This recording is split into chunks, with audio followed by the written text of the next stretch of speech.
Hey guys, welcome to our YouTube channel JOA warriors. So दोस्तों, आज जिस topic पर हम डिस्कस करने वाले हैं उसका नाम है CPU शेड्यूलिंग। इससे पहले हमने माइक्रोसॉफ्ट एक्सेल की फ्लोर और सीलिंग फंक्शन के ऊपर जो है वो डिस्कशन किया था। अगर अभी तक आपने वो वीडियो जाकर नहीं देखी है तो देखिए उस वीडियो को और बताइए अपने जो है वो सजेशन और अपने जो है वो कमेंट में हमें बताइए कि क्या आपको वीडियो अच्छी लगी या नहीं लगी। अगर आपने वीडियो देख चुके हैं तो आई होप आपको जो है वो सारे कॉन्सेप्ट फ्लोर और सीलिंग के कॉन्सेप्ट जो है वो समझ में आ चुके होंगे। तो आज हम CPU शेड्यूलिंग के ऊपर डिस्कस करेंगे। वीडियो अच्छी लगी वीडियो को लाइक कीजिएगा, शेयर कीजिएगा। चैनल के ऊपर नया आया हो तो चैनल को कीजिएगा सब्सक्राइब, क्योंकि आपका एक सब्सक्रिप्शन हमारे लिए मोटिवेशन का कार्य करता है। तो without further delay let's get started. तो CPU शेड्यूलिंग को आज हम जानेंगे और यहाँ पर जानने से पहले हम कुछ टर्मिनोलॉजीज़ के ऊपर डिस्कस करेंगे जो कि काफ़ी ज़्यादा इंपॉर्टेंट हो जाती है। अब यहाँ पर हम एक रॉ स्ट्रक्चर की मदद से जानेंगे कि प्रोसेस कैसा रहता है CPU शेड्यूलिंग का। देखिए, जब हम किसी कार्य को करते हैं, जब CPU किसी कार्य को करता है तो वो कुछ स्टेट से होकर गुजरता है। सबसे पहले जो स्टेट देखने को मिलती है आपको, वो आपको मिलेगी जॉब क्यू। यानी कि वो सारे कार्य जो एक क्यू में लगे रहते हैं, उन सभी कार्यों को जिनका कि निष्पादन किया जाना है, वो हमारी जॉब क्यू के अंदर आएंगे। उसके बाद जब उन कार्यों का नंबर पड़ता है, जब उन कार्यों का एक प्रायोरिटी वाइज नंबर पड़ता है, डिफरेंट काइंड ऑफ एल्गोरिथम के वाइज उनका नंबर पड़ता है, तो वो हमारे रेडी क्यू में जाएंगे। उसके बाद हमारे वो CPU में जाएंगे और CPU से अगर वो कार्य का निष्पादन नहीं होता है तो वो दोबारा बैक उसी स्टेट में चले जाएंगे। इस तरीके से वो सर्कल वाइज घूमेंगे। अगर CPU से उनका निष्पादन नहीं हो रहा है, अगर CPU से वो कार्य डन हो जाते हैं तो वो एग्जिट हो जाएंगे और बाहर हो जाएंगे, टर्मिनेट हो जाएंगे या एग्जिट हो जाएंगे। तो इस तरीके से एक रॉ स्ट्रक्चर की फॉर्म में हमने आपको बता दिया कि सबसे पहले जॉब क्यू लगती है, उसके बाद रेडी क्यू आती है, देन CPU आता है। CPU क्या करेगा आपका, अगर कार्य का निष्पादन नहीं हुआ तो वो इनपुट आउटपुट वेटिंग क्यू में आपको डाल देगा और इनपुट आउटपुट की सहायता से दोबारा जो है वो कार्य रेडी क्यू में चला जाएगा। तो ये हमारा जो है वो एक रॉ प्रोसेस रहता है। अब हम जान लेते हैं कि भैया जॉब क्यू क्या होती है। देखिए, इन टर्मिनोलॉजीज़ को जानना काफ़ी ज़्यादा इंपॉर्टेंट है। CPU शेड्यूलिंग के अगर आप टॉपिक को देख रहे हो तो उससे पहले आपको जो उसमें कुछ टॉपिक आते हैं उनको जानना काफ़ी ज़्यादा इंपॉर्टेंट हो जाता है। तो जॉब क्यू का मतलब क्या होता है कि in starting all the processes get stored in the job queue. जितने सारे प्रोसेस होते हैं, डिफरेंट काइंड ऑफ जो प्रोसेस हैं, उनको इकट्ठा करके जॉब क्यू में डाला जाता है। It is maintained in the secondary memory. अब एक क्वेश्चन यहाँ से आपका निकल कर आता है कि जो आपकी जॉब क्यू होती है वो कहाँ मेंटेन रहती है। तो जॉब क्यू हमारी जो है वो it is maintain in the secondary memory. तो जो जॉब क्यू होती है हमारी, वो सेकेंडरी जो हमारे पास मेमोरी होती है, द्वितीयक मेमोरी होती है, उस मेमोरी में हमारी स्टोर रहती है। एक क्वेश्चन जो है आपका यहाँ से ये निकल कर आ जाता है, काफ़ी ज़्यादा इंपॉर्टेंट। उसके बाद हम डिस्कस करते हैं कि the long term scheduler, job scheduler pick some of the jobs and put them in primary memory.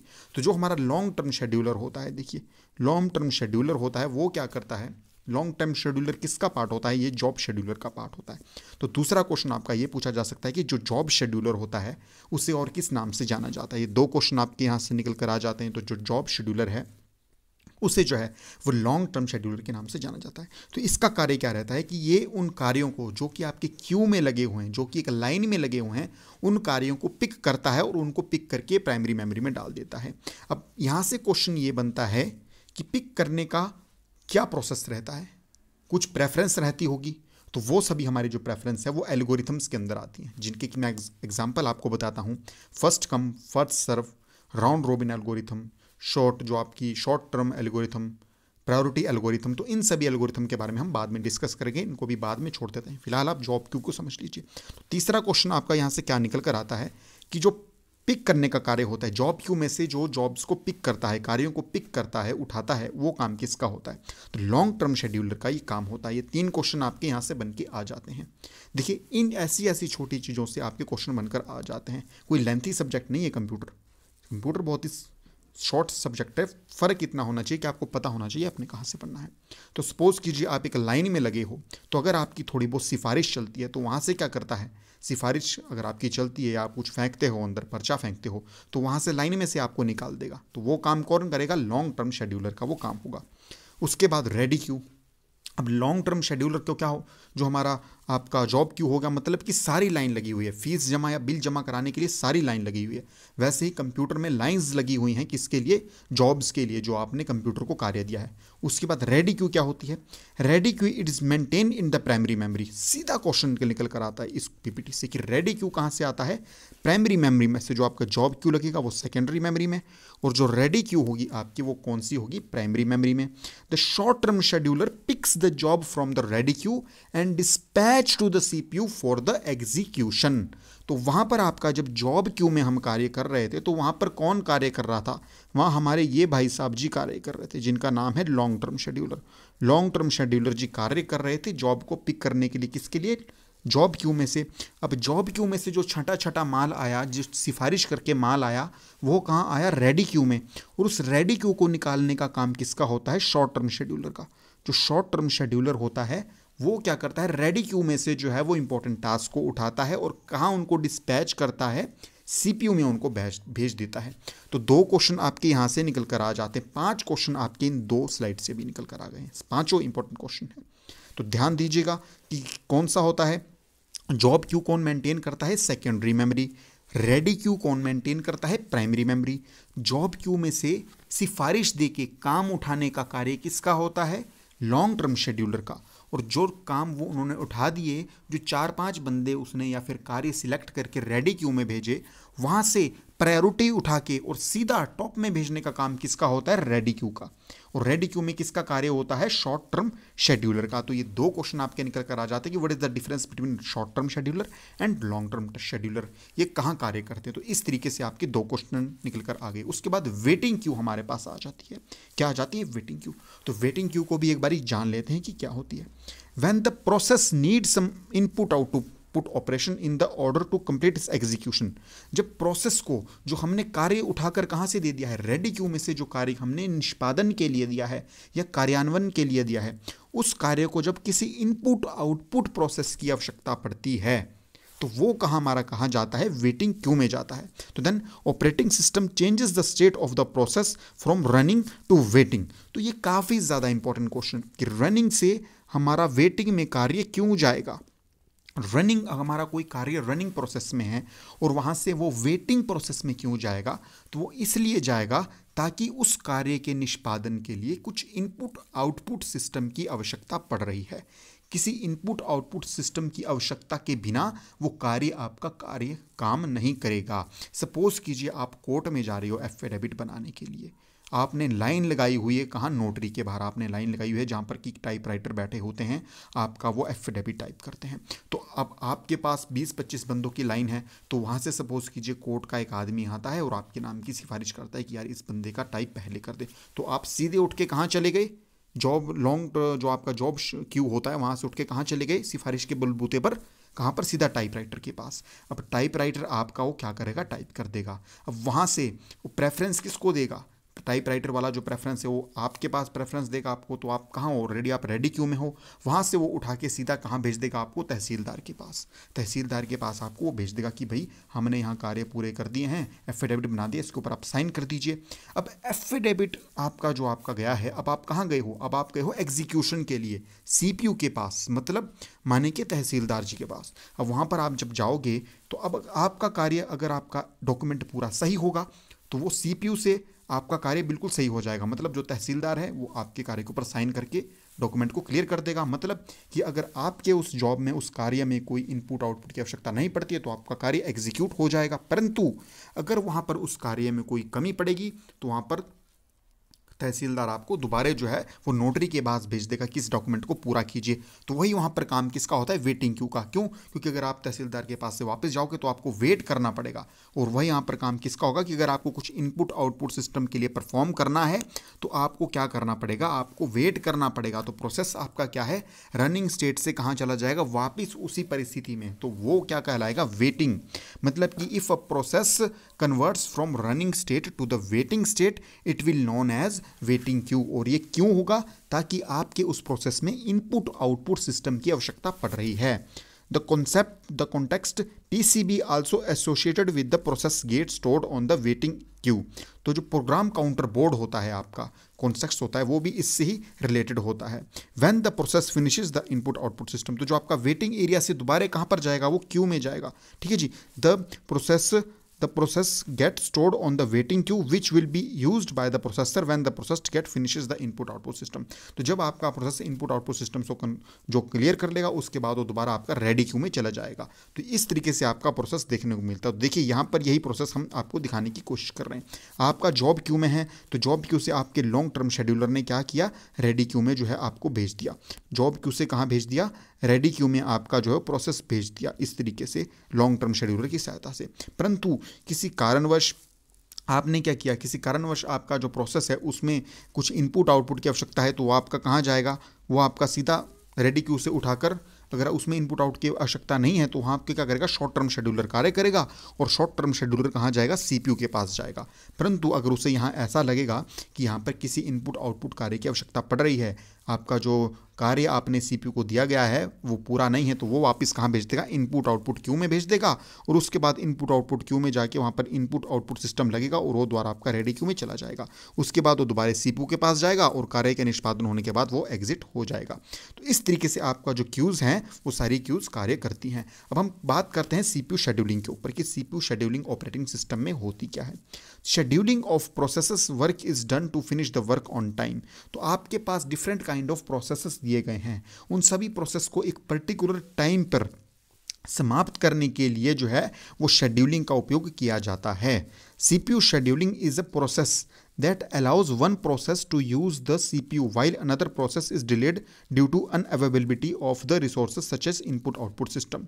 तो CPU शेड्यूलिंग का मतलब क्या होता है कि आपके कंप्यूटर को, इसका क्रक्स क्या निकल कर आता है कि जो आपका CPU है उसे हमेशा आइडल बनाकर रखना, उसे बिजी बनाकर रखना, उसे कार्य में करते रहना। ठीक है, सपोज कीजिए आप किसी कार्य को कर रहे हो और उस कार्य के निष्पादन के लिए आपको इनपुट आउटपुट की आवश्यकता पड़ेगी, तो आपका कार्य CPU से छीनकर कहाँ चला जाएगा, वेटिंग एरिया में चला जाएगा। परंतु जितनी देर वो वेटिंग एरिया में है उतनी देर आपका सीपीयू वेला तो बैठेगा नहीं या फ्री तो बैठेगा नहीं, तो वो किसी और कार्य को उठा लेगा। मतलब सीपीयू कभी जो है वो फ्री ना रहे, इंपॉर्टेंट काम के लिए हमेशा जो है वो क्या रहे, तैयार रहे या कम इंपॉर्टेंट काम करता रहे, उसे कहा जाता है सीपीयू शेड्यूलिंग। ठीक है जी, उसे कहा क्या जाता है, CPU scheduling. While another process is delayed due to unavailability of resource such as input output etcetera. तो ठीक यही कहा जा रहा है कि अगर इनपुट आउटपुट किसी रिसोर्स की वजह से कोई काम रुका हुआ है तो उसकी जगह या उतने समय में सीपीयू किसी और इंपॉर्टेंट कार्य को कर देगा।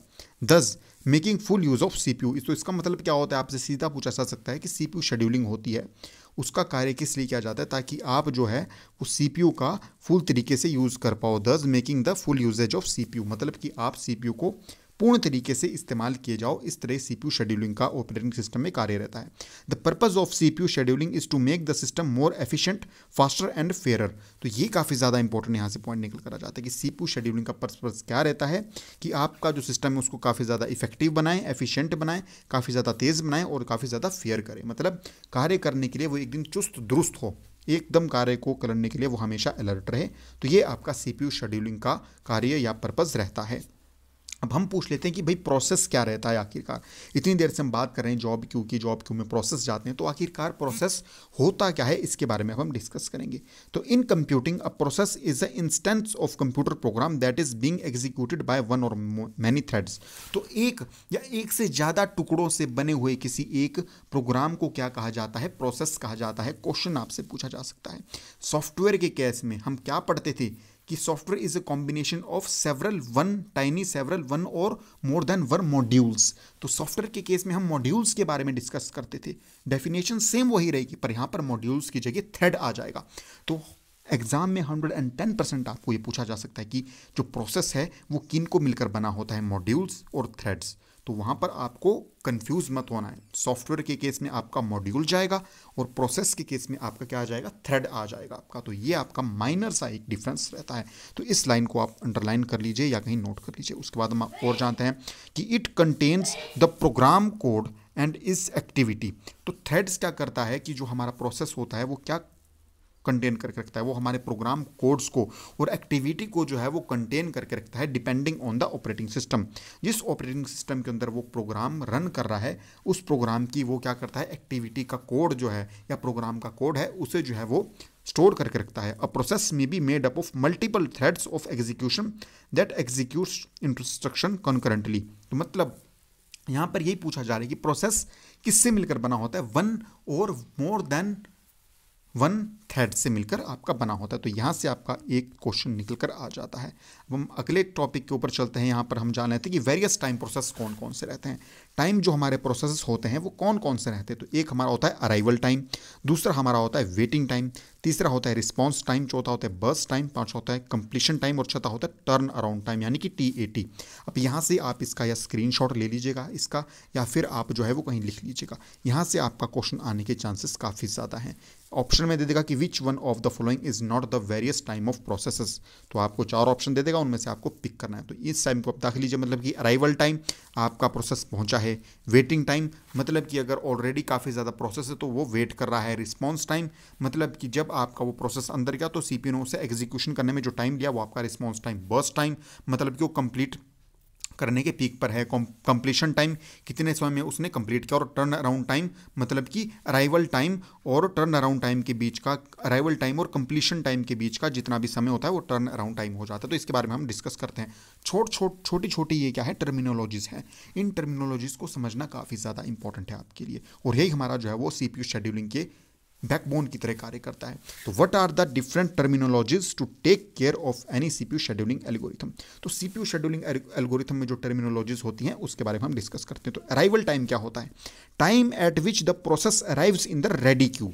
तो रेडी क्यू का मतलब क्या है, इस तरीके से यहाँ पर देखिए, रेडी क्यू मतलब कि लॉन्ग टर्म शेड्यूलर, चीज़ों को जो है वो कनेक्ट कीजिए, चीज़ों को जो है वो आपस में कोरिलेट कीजिए, इंटरलिंक कीजिए।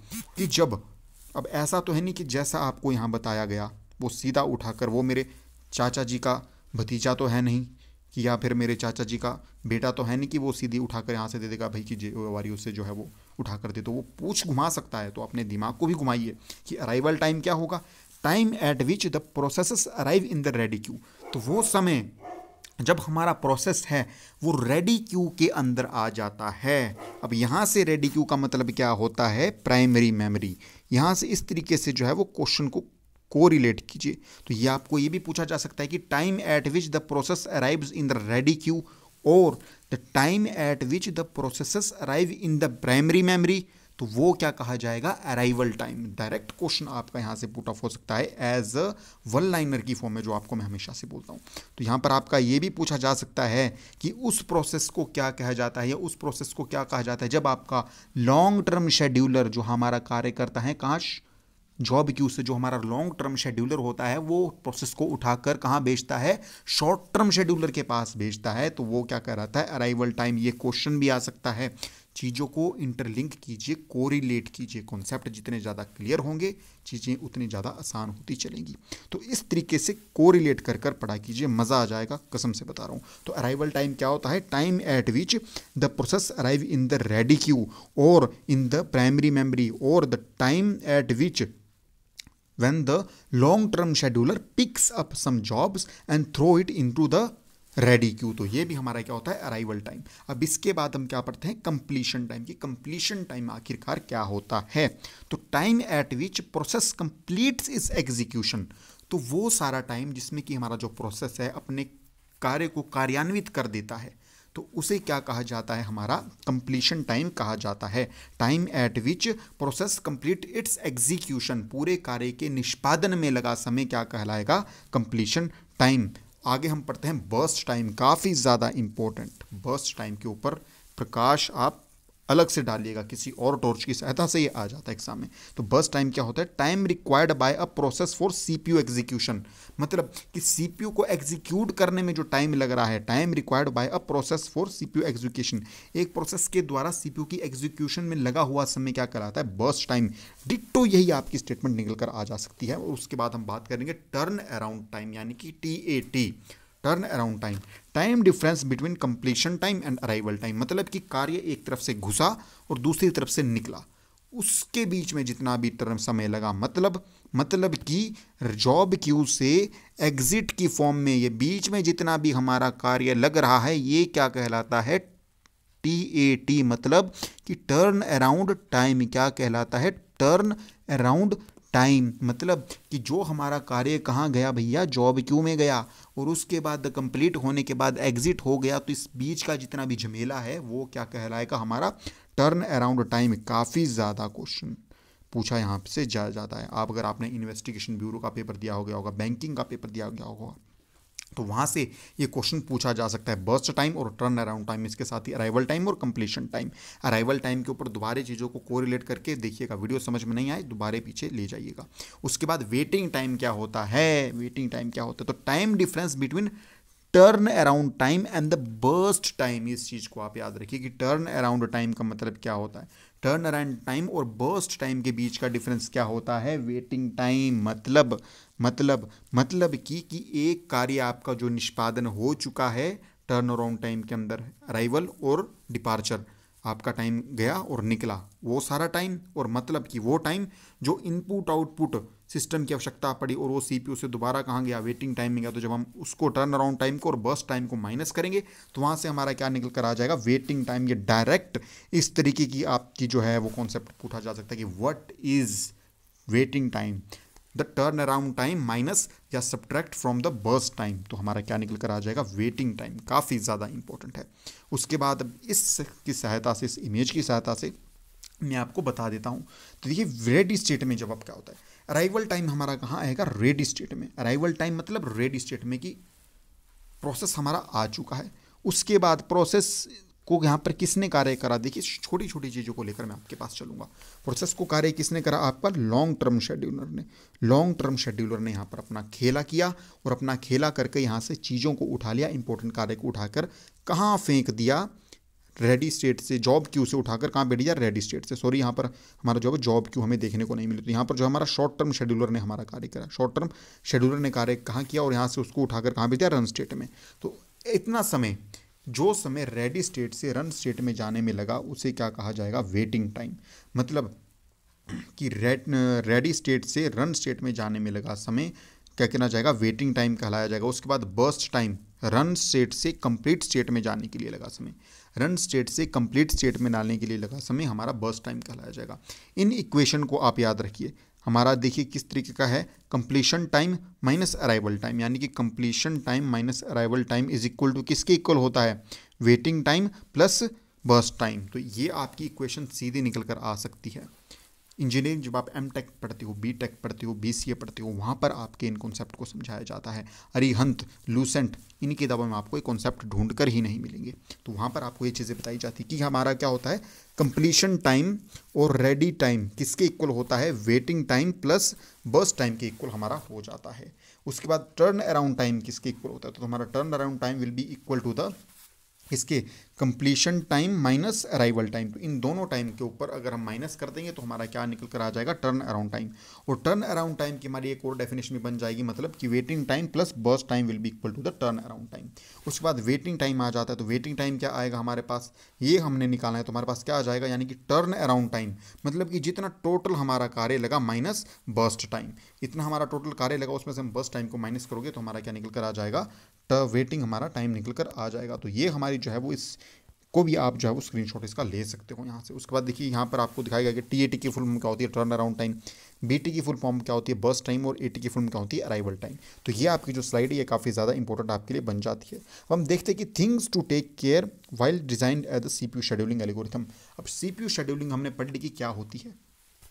CPU शेड्यूलिंग एल्गोरिथम्स को जो हम कार्य करते हैं, उनका निष्पादन करते हैं, तो उनके लिए कौन कौन सी चीज़ों का हमें ध्यान रखना है, इसको हम जानेंगे।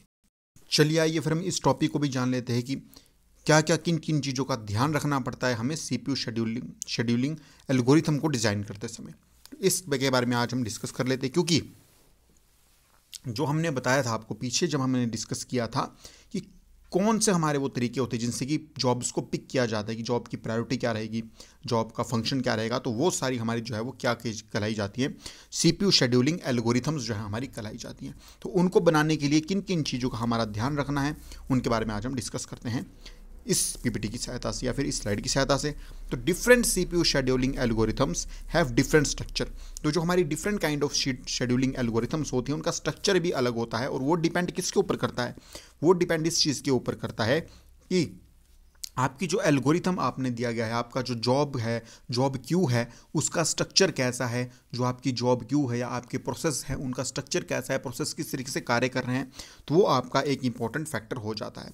Many conditions have been raised to compare CPU scheduling algorithm. तो काफ़ी ज़्यादा कंडीशन वहाँ पर हमारी देखी जाती हैं जो कि कंपेरिजन के लिए कहलाई जाती है, किसमें कि सीपीयू शेड्यूलिंग एल्गोरिथम्स के लिए। तो काफ़ी ज़्यादा होती है, जैसे कि हमारी फर्स्ट कम फर्स्ट आउट होगी हमारी, ठीक है जी। उसके बाद प्रायोरिटी शेड्यूलिंग एल्गोरिथम होगी, राउंड रोबिन एल्गोरिथम हमारे पास होगी, काफ़ी ज़्यादा इंपॉर्टेंट हो जाती है। तो उनके बारे में हम आगे डिस्कशन हमने करना है, अभी ये टॉपिक खत्म नहीं हुआ है। तो हम देख लेते हैं कि सीपीयू यूटिलाइजेशन काफ़ी ज़्यादा इंपॉर्टेंट रहता है कि एल्गोरिथम, किसी भी एल्गोरिथम को करने के लिए जो एक इंपॉर्टेंट फैक्टर होते हैं एल्गोरिथम बनाने के लिए, वो इंपॉर्टेंट फैक्टर कौन कौन से होते हैं। तो the main purpose of any CPU algorithm is to keep CPU as busy as possible. तो मेन प्रोसेस क्या रहता है या मेन पर्पस क्या रहता है सीपीयू एल्गोरिथम का बनाने के पीछे, कारण क्या रहता है। तो कारण ये रहता है कि जो हमारा सीपीयू है हमेशा वो बिजी रहे, वो हमेशा कार्य को करता रहे, क्योंकि खाली दिमाग किसका घर होता है भैया, शैतान का घर होता है। तो इस चीज़ से आप याद रख सकते हो कि सीपीयू को हमेशा बिजी रखने के लिए किसका उपयोग किया जाता है, सीपीयू एल्गोरिथम का उपयोग हमारे पास किया जाता है। Theoretically CPU usage can ranges from 0 to 100। यहाँ से क्वेश्चन निकल कर आता है कि हमारा जो थ्योरेटिकली सीपीयू की जो यूजेज होती है वो किसके बीच होती है, तो उसकी रेंज होती है 0 to 100, but in the real time system it varies from 40 to 90% depending on the system load. तो सिस्टम लोड के ऊपर डिपेंड करके ये रियल टाइम में 40 to 90% ऑफ जो है वो अपना यूजेज दिखाता है सीपीयू। तो इतना जो है वो यहाँ से आपका एक क्वेश्चन बनकर आ जाता है कि थ्योरेटिकली सीपीयू की यूजेज कितनी होती है, तो 0 to 100%, परंतु रियल टाइम में जब हम बात करेंगे सीपीयू यूजेज की या फिर सीपीयू के वर्किंग की, तो वो 40 to 90% कार्य हमारा वो करता है। डिपेंड किसके ऊपर करता है कि सिस्टम हमारा कितना लोड उठा सकता है। तो एक इंपॉर्टेंट फैक्टर कौन सा हो गया हमारा, जो हम एल्गोरिथम को बनाते हुए डिस्कस करते हैं या ध्यान रखते हैं, सीपीयू यूटिलाइजेशन का। उसके बाद थ्रो आउटपुट या थ्रोपुट। तो the average CPU performance is the number of processes perform एर कंप्लीटिंग ड्यूरिंग ईच यूनिट पर सेकेंड टाइम में। ईच यूनिट में हमारा जो है वो कंप्यूटर या सीपीयू कितने प्रोसेस को कंप्लीट कर रहा है, वो हमारा क्या होता है, थ्रोपुट हो जाता है, उसे थ्रोपुट कहा जाता है। तो the average CPU performance is the number of process perform. तो ये सीपीयू की एवरेज परफॉर्मेंस कितनी होती है, मतलब कि the number of processes performed and completed during each unit, पर एक यूनिट समय में कितने प्रोसेस को वो कर रहा है, वो हमारा क्या आ जाएगा, थ्रोपुट आ जाएगा। This is called throughput. तो आपका ये पूछा जा सकता है कि व्हाट इज थ्रोपुट, या ये भी पूछा जा सकता है कि the average CPU performance is the number of process performed and the completed during the each unit non as. तो वहां पर आपका टर्न अराउंड टाइम आ जाएगा, आपका थ्रोपुट आ जाएगा, आपका वर्क डन आ जाएगा, तो वो हमारा क्या कहलाएगा, थ्रोपुट वह कहलाया जाएगा। द आउटपुट में varies depending on the length of the duration of process. तो आउटपुट किसके ऊपर डिपेंड करेगा, जितना ज़्यादा प्रोसेस बड़ा होगा आउटपुट देने में, उसके एग्जीक्यूशन में उतना समय उतना ज़्यादा जो है वो समय लगेगा, इसलिए आउटपुट में भी हमारा समय आएगा। तो एल्गोरिथम को बनाने के लिए एक दूसरी क्या इंपॉर्टेंट चीज़ रहती है, पहली हमारी होगी सीपीयू यूटिलाइजेशन, दूसरी हमारी क्या होगी, थ्रोपुट, यानी कि थ्रोपुट जो अच्छे से दे वो उस एल्गोरिथम का हम क्या करेंगे, उपयोग करेंगे। इसके बाद हम थ्रोपुट को एक बार और जान लेते हैं कि the rate at which work gets done. तो वो कार्य, उस कार्य की समय, जिस कार्य में हमारा जो है वो कार्य जो है वो निष्पादन हो रहा है, वह समय, वो न्यूनतम समय जिसमें कि हमारे कार्य का निष्पादन हो रहा है, वो हमारा क्या कहलाएगा, थ्रोपुट कहलाएगा। ऑपरेशंस पर सेकंड, इसे किस किस नाम से जाना जाता है, तो ये इसके 3 नाम और हो गए, ऑपरेशंस पर सेकंड, बाइट्स पर सेकंड जिसे कि बैंड विड्थ कहा जाता है, और टास्क पर आर। तो इसे किस किस में, ऑपरेशन पर सेकंड में कैलकुलेट किया जा सकता है, बाइट्स पर सेकंड में कि एक सेकंड में कितनी बाइट आपकी कंप्लीट हो रही है, उसे बैंडविड्थ कहा जाएगा, और टास्क पर आर या 1 घंटे में आपके कितने कार्य पूरे किए जा रहे हैं। ये आपका थ्रोपुट का एग्जांपल था। उसके बाद टर्न अराउंड टाइम, जो कि हम ऑलरेडी डिस्कस कर चुके हैं जी, जिस एल्गोरिथम का सबसे छोटा टर्न अराउंड टाइम होगा वो एल्गोरिथम सबसे ज़्यादा बेस्ट होगी।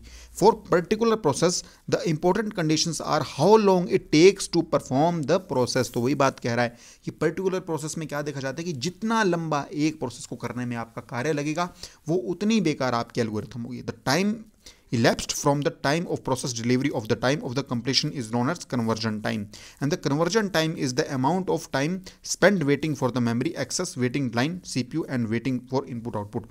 तो ये वही कह रहे हैं कि आपका कन्वर्जन समय क्या होता है कि जितने समय तक आपका एक प्रोसेस वेटिंग एरिया में पड़ा है, इनपुट आउटपुट की वेट कर रहा है, वहाँ पर इनपुट का एग्जीक्यूशन हो रहा है, वो आपका कन्वर्जन समय हो गया।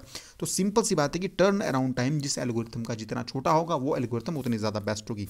तो किसी एल्गोरिथम को बनाने के लिए हम क्या देखते हैं, उसका टर्न अराउंड टाइम देखते हैं, उसका थ्रोपुट देखते हैं और CPU यूटिलाइजेशन देखा जाता है। इसके बाद वेटिंग टाइम देखा जाता है। The scheduling algorithm does not affect the time required to complete the process once it has started performing.